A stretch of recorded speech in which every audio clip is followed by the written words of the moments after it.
Gonna put his arms out like this because we're gonna pretend he's a really big beginner and palms down. Give him more support there. It doesn't require as much balance. And I want him to focus on drawing his abdomen in and keeping his trunk tight. And then I want you to draw your glutes in tight so that you bridge up off the ground. Okay? Bridge up, hold it, and then come back down. Okay, and we would just do repetitions of this. Now I wouldn't necessarily, have to count repetitions. I could just do this for about 20 or 30 seconds until he shows any signs of fatigue. So that would be an example for a beginner, and we could get it a little bit more difficult by having him put his arms straight up in the air. Now he has to use more balance. He has to use more stabilization in here. Okay, so that would still be considered mainly for a beginner. And if he's strong, we can just do one leg at a time. So we put one leg up in the air, and he can bridge up, hold it, and then come back down. Remember, with a beginner, the emphasis is really trying to strengthen those isometric contractions of stabilizer muscles. So this would be good for a beginner. Now, more advanced, we can use a ball. So I need a ball. Thanks. So we can put his feet on the ball, flat on the ball, and he can do exactly the same thing. Oh God, that looks hard. Ball. And what's that? Nothing. So his feet on the ball. And just go ahead and push up, push your heels into it, hold, and then back down.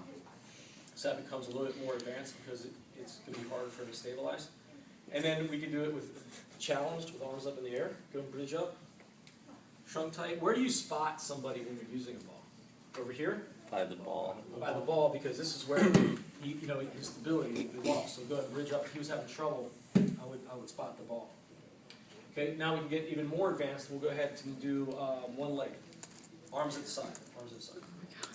One leg, bridge up, straighten that knee, really push into the heel. Straighten this knee? No, I mean, That always happens. push into the heel, straighten this leg. There we go. I know, that's Bridge up and then back down. Make sure he breathes and make sure he's not turning right in the face. Because of the isometric contractions, people usually do Valsalva. They'll stop breathing.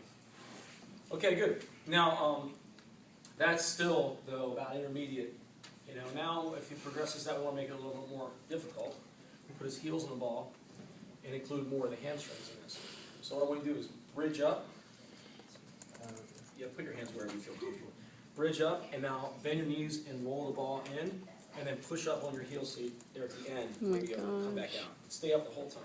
So stay up here? No, just stay off the ground the whole time. So come back down, So I'm assuming this roll is the ball in, advanced. hamstrings, and then glutes, and then back out. Very good. So he's doing hamstrings, glutes, and back out. And obviously for a beginner, this is now a very tough exercise. But for an advanced person, this would work as a warm-up. Do like 20 seconds of this. You can get even more advanced. You're dealing with like an elite athlete, we can do one leg. Right, Art? Can we do one leg? Is that an option? Yeah. Good. And back down. Now juggle. Arms up in the air. No, I'm just kidding. All right, so you guys get the point there for some glutes and hamstrings, starting with easy and then progressing to more difficult. We have 2, 4, 6 balls, so we need like. What we'll do is some groups will be starting with advanced using the ball, and other groups will start just using the mat or the floor. And let's take about 5 to 10 minutes to go ahead and take a client.